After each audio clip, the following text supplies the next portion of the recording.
مذہب مخالف لوگ ہمارا مذاق اڑاتے ہیں کہ صرف اسباب اختیار کرو تو کام ہو جاتا ہے، نہ کرو تو نہیں ہوتا، پھر تم لوگ اتنی دعائیں کیوں مانگتے ہو؟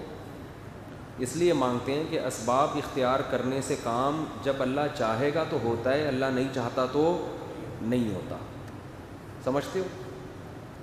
سوال یہ بننا چاہیے، بھائی نئی ویڈیو بنائے نا، سوال یہ بننا چاہیے کہ آپ تو بسا اوقات اسباب بھی اختیار کرتے ہیں، دعا بھی مانگتے ہیں، پھر بھی نہیں ہوتا۔ اصل سوال یہ ہونا چاہیے، اور ہم اسباب اختیار کرتے ہیں، دعا نہیں بھی کرتے، پھر بھی ہو جاتا ہے۔ اصل اعتراض غیر مسلم کا یہ ہونا چاہیے،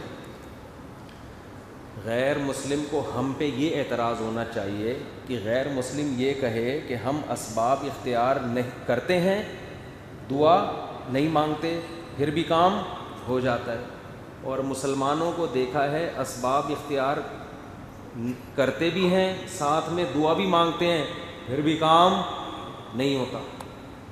سمجھتے ہو بات؟ اس کا جواب یہ ہے کہ ہم جب اسباب اختیار کرتے ہیں، ہمارا عقیدہ ہے کہ اللہ چاہے گا تو کام ہوگا، نہیں چاہے گا تو کام نہیں ہوگا۔ جس کا یہ عقیدہ ہو وہ جتنا زور اسباب پہ لگائے گا اتنا ہی اللہ سے مانگنے میں بھی لگائے گا۔ یہ ہمارا عقیدہ ہے، اور اس عقیدے کے صحیح ہونے پر ہمارے پاس بہت سے دلائل ہیں۔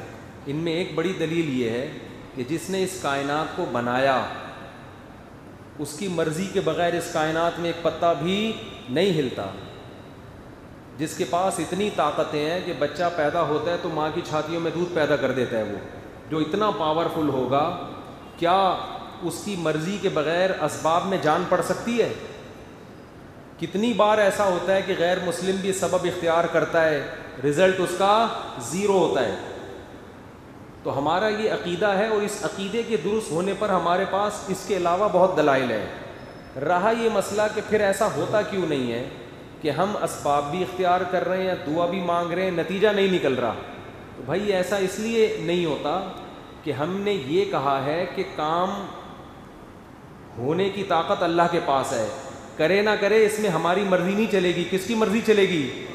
اس کی چلے گی۔ تو ہم دعا مانگتے ہیں یہ بتانے کے لیے نہیں کہ اب لازمی ایسا ہوگا، یہ بتانے کے لیے کہ ہم محتاج ہیں، ہوگا وہی جو اللہ کی مرضی۔ ہمارا کام ہے فائل جمع کرا دینا، کرنا نہ کرنا کس کا کام ہے؟ اللہ کا۔ اب ہو گیا تو بھی ٹھیک ہے، نہیں ہوا ہمارا جو فرض تھا ہم نے ادا کر لیا ہے۔ سمجھتے ہو بات؟ اس میں مصلحتیں، بعض دفعہ نہیں ہوتا کام، مصلحتیں کیا ہیں؟ اگر دعا مانگ کے فوراً سب کے کام ہونا شروع ہو جائیں تو غیر مسلم اور مسلم کا فرق پھر کیا ہو جائے گا؟ ختم۔ پھر غیر مسلم بھی دعائیں مانگنا شروع کر دے گا۔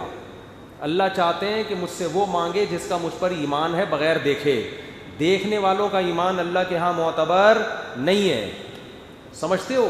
باقی اصل کامیابی آخرت کی ہے، تو جو دعائیں قبول نہیں بھی ہو رہی آخرت میں ذخیرہ ہو رہی ہیں۔ تو اسلام نے یہ دعویٰ ہی نہیں کیا کہ جو مانگو گے ایز اٹ از میں تمہیں دے دوں گا۔ یہ دعویٰ کیا ہوتا پھر آپ اعتراض کرتے کہ مانگا اور نہیں ملا۔ اسلام نے کب کہا ہے؟ اسلام نے کہا ادعونی استجب لکم، مانگو میں دوں گا لیکن اپنے حساب سے دوں گا، تمہارے حساب سے نہیں ملے گا تمہیں۔ اب جب ملنا اللہ کے حساب سے ہمارے حساب سے نہیں تو ہم اللہ سے مانگے کیوں؟ تو اللہ نے کہا اپنا کام پورا کرو، اپنا کام پورا کرو، آپ اپنی طرف سے سستی نہ کریں، کیونکہ یہ بھی اسباب میں داخل ہے دعا مانگنا بھی۔ جیسے آپ اسباب اختیار کرتے ہیں پھر بھی بعض دفعہ غیر مسلم کا نتیجہ بھی نہیں نکلتا، لیکن اختیار کرتا ہے نا اسباب، بھائی اپنا کام تو پورا کرو، اب آگے رزلٹ نکلے نہ نکلے۔ غیر مسلم جب بیمار ہوتا ہے تو دوا کھاتا ہے کہ نہیں کھاتا؟ حالانکہ بہت سے بیمار دوا کھاتے ہیں ٹھیک نہیں ہوتے، لیکن غیر مسلم پھر بھی کھائے گا کہ بھائی میں اپنا کام پورا کر دوں، پھر بھی ٹھیک نہ ہوا تو اب میرا قصور نہیں ہے۔ تو ایسے ہی ہم دعا مانگ کے اپنا کام پورا کر دیتے ہیں، آگے اللہ کی مرضی، وہ کرے یا نہ کرے۔ نہیں مانگیں گے تو یہ تو کبر ہے، اس کی علامت ہے کہ آپ خدا کو ویلیو نہیں دے رہے۔ اچھا بھائی، مذہب مخالف لوگ مذاق اڑائیں تو وہ اپنا مذاق خود اڑا رہے ہوتے ہیں، اتنا مذاق اڑوا رہے ہیں اپنا کہ ایسی لاجیکل باتیں کر رہے ہیں کہ یہ کائنات خود بخود سب، یہاں سبب کے بغیر کچھ نہیں ہوتا، تو پوری کائنات بغیر سبب کے کیسے بن گئی؟ جب کچھ نہیں تھا تو یہ اتنی بڑی کائنات بغیر ویسے ہی کیسے آ گئی؟ تو ہم کہتے ہیں یہ سبب ہے۔ وہ سبب کیا ہے؟ خدا کے ارادے سے بنی ہے، یہ سبب ہے اس کا، خود سے کچھ نہیں ہوتا اس کائنات میں۔